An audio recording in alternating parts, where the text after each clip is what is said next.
नमस्कार दोस्तों, स्वागत है आपका सुफ्तामू के ऑफिशियल यूट्यूब चैनल में। आज का हमारा वीडियो एक नए टॉपिक के बारे में है जिसका नाम है MBBS in China foreign medical graduate licentiate regulations 2021 और उसी के साथ साथ हम आज कवर करेंगे medical licensing exam in China. जैसे आप सभी जानते होंगे कि 18 नवंबर 2021 को एनएमसी द्वारा एक फॉरेन मेडिकल लाइसेंसिएट रेगुलेशन को रिलीज किया गया था, जिसके आधार पर कुछ उन्होंने अपने रूल्स एंड रेगुलेशंस को बनाया था और उन्होंने कहा था कि जो इन रूल्स एंड रेगुलेशंस को फुलफिल कर रहे हैं सिर्फ उन्हीं कंट्रीज में और उन्हीं कॉलेजेस में बच्चे अपनी पढ़ाई पूरी करने के लिए जा सकते हैं, क्योंकि वापस आके उन सभी बच्चों को नेक्स्ट के एग्जाम में बैठना पड़ेगा जो अपने ही तरीके का इंडिया का पहला लाइसेंसिंग एग्जाम माना जाएगा। तो उस रेफरेंस में काफी लोगों को काफी सारे कंफ्यूजन्स थे, तो उस चीज का जवाब अभी के रीसेंट एफएक्यूज जो यूक्रेन और चाइना के संदर्भ में आए हैं उसमें उन्होंने मेंशन कर दिया। अगर आप लाइसेंसिएट पार्ट की अगर आप बात करेंगे, जो कि उनका सबसे मेजर ग्राउंड है, क्योंकि बाकी सारे criteria majority of countries fulfil कर लेती है, सिर्फ एक क्राइटेरिया जहां पे सबसे ज्यादा कंफ्यूजन था और उसके बारे में किसी के पास भी जवाब नहीं आ पा रहा था, उस चीज का जवाब जाने अनजाने में एनएमसी ने इस एफएक्यूज के द्वारा भी दे दिया गया। देखिए, इस एफएक्यू को जब आप खोलेंगे यूक्रेन एंड चाइना के संदर्भ में जो था, उसमें आप क्वेश्चन नंबर 9 के फिफ्थ पॉइंट को आप पढ़ने की कोशिश करें। इस पॉइंट में आपको बहुत अच्छी क्लैरिटी मिलने की उम्मीद है, क्योंकि यहाँ पे उन्होंने बड़ा क्लियर मेंशन किया है आप सभी के बारे में कि रिस्पेक्टिव बच्चे को अगर इंडिया में आना है और प्रैक्टिस करना है तो जो फिफ्थ पॉइंट है उसका खास ध्यान रखना है। आप समझ रहे हैं इस बात को, ये चीज आपको पढ़ने की जरूरत है। आपको अगर you have to ensure that the following provision is getting fulfilled, like respective professional regulatory body which is competent to grant license to practice medicine in their respective country in which the medical degree is awarded, grants license to foreign medical students, and it's at par with the license to practice medicine given to citizen of that country। मतलब आप जिस भी देश में जा रहे हैं वहां की लोकल प्रोफेशनल रेगुलेटरी बॉडी से आपको लाइसेंस लेके आना है। साथ के साथ वहां पे जब आप लाइसेंस लेते हैं किसी कंट्री से मेडिकल का, साथ के साथ आप वहां रजिस्ट्रेशन भी कराते हैं, तो वो रजिस्ट्रेशन नंबर भी आपको लेके आना है। तो ये चीज आपको समझने की जरूरत है, इस पॉइंट को कवर करने की आपको बहुत ज्यादा जरूरत है। तो उसी के संदर्भ में हम चाइना के विषय में बात करेंगे। देखिए, चाइना का जो कोर्स है वो 5 साल का रहता है और उसके बाद 1 साल की इंटर्नशिप रहती है। 5 साल का जो कोर्स है और 1 साल की इंटर्नशिप है, इसके लिए जब आप पढ़ाई के लिए जाते हैं तो आपको एक एक्स वीजा लेना पड़ता है, जो वहां पे बाहर के बच्चों को दिया जाता है। It's a visa given to the students, मतलब एक टर्मिनोलॉजी यूज की जाती है एलियन, जो बाहर के हैं उनको दिया जाता है। और इस कॉन्टेक्स्ट में ये कहा जाता है कि जो अपनी पढ़ाई पूरी करने के लिए आए हैं या फिर एडवांस स्टडी, रिसर्च या कुछ अलग तरीके के कोर्सेज के लिए जा रहे हैं, जैसे पीएचडी हो गया, उन लोगों को एक्स वीजा लेना पड़ता है। अब जैसे बच्चे अपनी पढ़ाई को पूरा करते हैं और 1 साल की इंटर्नशिप करते हैं, उसके बाद उन्हें वहां की कंट्री की चाइनीज मेडिकल लाइसेंसिंग एग्जामिनेशन में पार्टिसिपेट भी करना पड़ता है। हालांकि हम ये जान लेते हैं कि चाइनीज मेडिकल लाइसेंसिंग एग्जाम जो है वो कौन कंडक्ट करता है। देखिए, चाइनीज मेडिकल लाइसेंसिंग एग्जाम जो हो एनएमईसी करके एक ऑर्गेनाइजेशन है वो कंडक्ट करती है, जिसे national medical examination in China भी कहते हैं।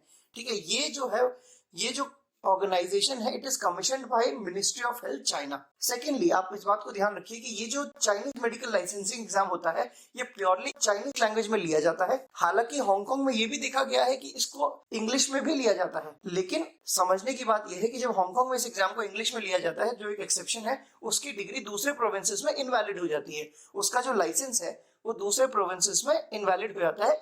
अगर मोटे मोटे तौर पर देखा जाए तो चाइनीज मेडिकल लाइसेंसिंग एग्जाम जो होता है वो प्योर चाइनीज लैंग्वेज में होता है। इस बात का आप ध्यान रखें। देखिए, कोई भी फॉरेनर इस चाइनीज मेडिकल लाइसेंसिंग एग्जाम को दे सकता है after completing his Chinese full time medical bachelor degree और any medical degree which is recognised by educational administrative department of the Chinese government, जिसे मिनिस्ट्री ऑफ हेल्थ भी कहते हैं, and approved by WHO. Along with उसकी medical degree के ही has to complete 1 year of uninterrupted internship in the designated institutions or the medical institution which is affiliated by those medical universities. After completing his internship, then the foreign student can apply for the medical licensing examination. जब भी आप किसी examination के लिए आप form भरते हैं, आपको एडमिशन टिकट या फिर एडमिशन कार्ड भी मिलता है, which helps you in participating in this kind of qualification examination in order to become a practicing doctor in China after passing the examinations। देखिए, जो फॉरेन फिजिशियंस होते हैं उनके पास भी कुछ लीगल राइट्स होते हैं प्रैक्टिस करने के। अगर वो किसी दूसरे कंट्री से आए हैं, किसी दूसरे रीजन के, और अपनी कंट्री में उनके पास रजिस्ट्रेशन है, स्टिल उनको इस प्रोसेस के थ्रू गुजरना पड़ता है। देखिए अब हम बात करेंगे कि इस एग्जामिनेशन की क्या क्या रिक्वायरमेंट्स होती हैं।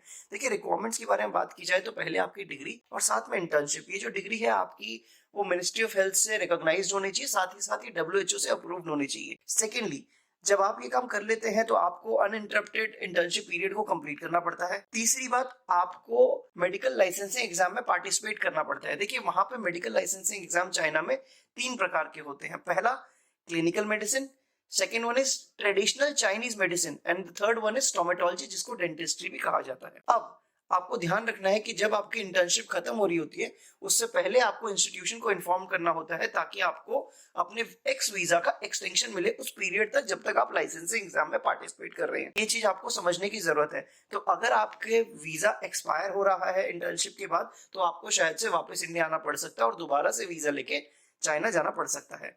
तो ये चीज का आपको खास ध्यान रखना है। देखिए अब जो बच्चे इन रिक्वायरमेंट्स को फुलफिल कर लेते हैं उनके लिए भी कुछ कहा गया है, उसे समझना आपको बहुत जरूरी है। आप जब लोकल वेबसाइट जो nmec.org की वेबसाइट पे आप जाते हैं, जो चाइना की रेप्यूटेड वेबसाइट है, उस वेबसाइट पे आपको काफी ज्यादा मटेरियल और स्टडी मटेरियल, काफी सारी चीजें प्रोवाइड हो जाती है। प्लस आप यहाँ पे अपने फॉर्म्स को भी फिल कर पाते हैं। तो ये बात आप याद रखिए, जब आप डॉक्टर बनते हैं, यहाँ पे डॉक्टर बनने के बाद जब आप एग्जामिनेशन में बैठते हैं तो यहाँ पे डॉक्टर क्वालिफिकेशन एग्जामिनेशन प्रोसीजर होते हैं जो मिनिस्ट्री ऑफ हेल्थ इशू करता है। एडमिशन टिकट जो होता है वो भी आपको लोकल साइट ऑफिस से मिल जाता है। वंस आपकी पूरी प्रोफाइल का आपका फॉर्म फिलअप हो गया, उन्होंने रिव्यू कर लिया, उसके बाद जब आपको एडमिशन टिकट मिलेगा इस एग्जामिनेशन का, then only you can go for the exam. उसके बगैर आप एग्जाम को अटेंड नहीं कर सकते। जो बच्चे इस एग्जाम को क्वालिफाई कर लेते हैं उनको पीपल रिपब्लिक ऑफ चाइना के रेगुलेशंस के हिसाब से डॉक्टर्स क्वालिफिकेशन सर्टिफिकेट दिया जाता है मिनिस्ट्री ऑफ हेल्थ के द्वारा, which will be issued by the provincial health administrative department.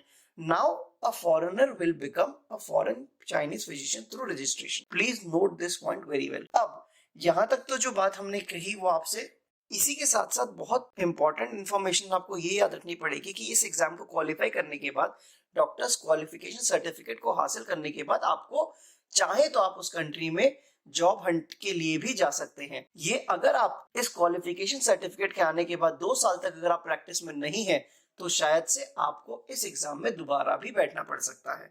तो इस बात का आपको ध्यान रखना है। अब हम बात करेंगे registration time and process of medical licensing exam. देखिए इसमें आपको 2 बातें याद रखनी है कि 2 तरीके से रजिस्ट्रेशन होते हैं। एक होता है ऑनलाइन रजिस्ट्रेशन जो फरवरी टू मार्च में होता है एवरी ईयर, और ये भी नेशनल टेस्ट सेंटर आपको नोटिफाई करता है। सेकेंड होता है आपका ऑन साइट रजिस्ट्रेशन जो मार्च टू अप्रैल के बीच में होता है हर साल, और ये आपको लोकल हेल्थ ब्यूरो से इसके बारे में आपको जानकारी मिलती है। जब आप टेस्ट टाइम की बात करेंगे तो आपको मेडिकल लाइसेंसिंग एग्जामिनेशन जो होता है इसमें प्रैक्टिकल स्किल टेस्ट होता है, कॉम्प्रिहेंसिव मेडिकल एग्जामिनेशन होता है। Generally physician practical skill test falls in June to July month, ये बात आपको याद रखनी है। Comprehensive medical examination falls in September to October. जो स्पेसिफिक टाइम है ना वो एग्जामिनेशन कमिटी या फिर आप कह सकते हैं physician qualification of ministry of health decide करती है। उसके लिए आपको उनकी वेबसाइट पे जाके पता करना पड़ेगा जिसका नाम nmec.org.cn है। तो इस बात का भी आपको ध्यान रखना है। अब हम बात करेंगे, जब लोग कहते हैं कि भाई एग्जाम का पैटर्न क्या होता है, तरीका क्या होता है, देखिए हम बहुत ही डीप में बात नहीं करेंगे लेकिन हम जो इम्पोर्टेंट है वो बात करेंगे। देखिए जब आप एग्जामिनेशन की बात कर रहे हैं, मेडिकल लाइसेंसिंग एग्जामिनेशन की आउटलाइन की बात कर रहे हैं, तो आपको कुछ बातों का जानना बहुत जरूरी है कि वहां पे एग्जाम को 4 कैटेगरी में 2 डिफरेंट लेवल पे डिस्ट्रीब्यूट कर दिया जाता है, practising doctors and assistant practising doctors के उस पे। Each level is again divided into clinical, Chinese medicine, oral cavity and public health. ये बात आपको याद रखनी है। जब आप क्लिनिकल प्रैक्टिसिंग फिजिशियन एग्जामिनेशंस की बात करते हैं तो उसमें आपको समझने की जरूरत है कि आपको प्रैक्टिकल स्किल सेट में जानना पड़ेगा। उस एग्जाम से आपको गुजरना पड़ता है जिसमें it focuses on examinees practical, operational and the ability to analyze and solving problems through the comprehensive knowledge learned, including 6 parts, जिसमें आपका professional quality, history taking, physical examination, basic operation, auxiliary examination and case analysis करवाया जाता है।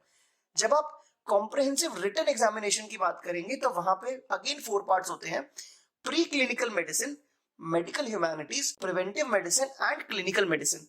देखिए एक बात आप याद रखिए, ये जो भी एग्जाम होगा ना वो प्योरली मैंडरिन चाइनीज में होने वाला है। ये हम बार बार रिपीट कर रहे हैं ताकि आप इस बात को समझे। वहां पे आप 6 साल की पढ़ाई में चाइनीज लैंग्वेज को अगर इंपॉर्टेंस नहीं देंगे तो इस एग्जाम में आपको बहुत ज्यादा प्रॉब्लम होने वाली है, क्योंकि ये एग्जाम प्योरली मैंडरिन चाइनीज में होगा। और अगर हांगकांग में भी एग्जाम होता है तो याद रखिए वहां पे प्रोविजन इंग्लिश का कहते हैं कि है, लेकिन उसकी डिग्री जो है वो मेनलैंड चाइना में अप्रूव नहीं, जो उसका लाइसेंस है या जो रजिस्ट्रेशन वहां मिलता है वो मेनलैंड चाइना में उतना काम नहीं करता। इस पॉइंट पे हमें देखना बहुत जरूरी होगा कि अगर हांगकांग में जो बच्चों को डिग्री ये क्वालिफिकेशन सर्टिफिकेट मिल रहा है, अगर उसे एनएमसी एक्सेप्ट करती है, so the student will not have to go to mainland China to get the same certification. तो ये पॉइंट समझने की जरूरत है। हालांकि अगले कुछ महीनों में या फिर सालों में किस तरीके की इंप्रूवमेंट चाइना करता है in reference to foreign students, वो भी देखना का एक बहुत बड़ा विषय होगा। क्योंकि अगर Chinese medical licensing examination for foreign students अगर एक बड़ी मात्रा में होगा तो शायद से वहां पे एग्जाम को इंग्लिश में कंडक्ट कराने का प्रोविजन आ जाए, पर अभी के लिए वहां पे प्योरली मैंडरिन चाइनीज में एग्जाम लिया जाता है। अब उसी के साथ हम कंटिन्यू करना चाहेंगे। जब हम प्री क्लिनिकल मेडिसिन की बात करते हैं तो वहां पे biochemistry, physiology, medical microbiology, medical immunology, pathology और फार्माकोलॉजी के बारे में पूछा जाता है। जब आप मेडिकल ह्यूमैनिटीज के बारे में बात करोगे तो medical psychology, medical ethics and sanitary regulations के बारे में पूछा जाता है।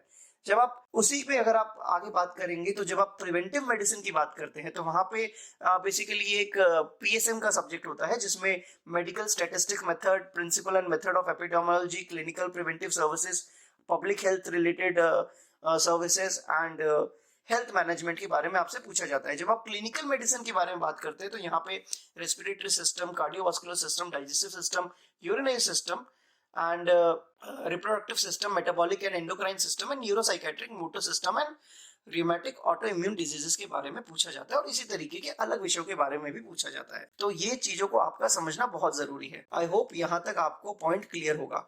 तो देखिए, ये एग्जाम का हमने आपको बेसिक आउटलाइन दे दिया है। मतलब अब जो भी स्टूडेंट चाइना की तरफ सोच रहा है एमबीबीएस करने का, उसको कुछ मेन बातों का ध्यान रखना है। आपको 5 इयर्स के कोर्स के बाद 1 साल की इंटर्नशिप वहीं पे करनी है जो चाइनीज लोगों के बीच में होगी। मतलब आपको पहले साल से चाइनीज लैंग्वेज पे बहुत ज्यादा फोकस करना पड़ेगा। सेकंड पार्ट, आपका जो चाइनीज लाइसेंसिंग एग्जाम से पहले जब आप इंटर्नशिप की फेज में होंगे तब आपको अपने वीजा का एक्सटेंशन लेना पड़ेगा so that you can sit for the medical licensing exam in that country, ताकि आपको बार बार वीजा का स्ट्रगल ना झेलना पड़े। तीसरी बात, आपका जो मेडिकल लाइसेंसिंग एग्जाम होगा, चाहे उसका रिटन पार्ट हो या फिर उसका प्रैक्टिकल पार्ट हो, वो मैंडरिन चाइनीज लैंग्वेज में होगा। इसलिए आपको अपनी चाइनीज के ऊपर ग्रिप लगानी पड़ेगी। You have to learn Chinese in a very good way. Please note this point very well. ये अभी तक की जानकारी है जो हमारे पास आ चुकी है, बट इसके लीगल वर्जन के लिए हम कुछ आरटीआईज का वेट कर रहे हैं। जैसे वो पब्लिक डोमेन में अवेलेबल हो जाएगा वैसे ही हम आपके सामने उसे प्रस्तुत कर देंगे। Thank you so much guys for listening to our video and have a very good day.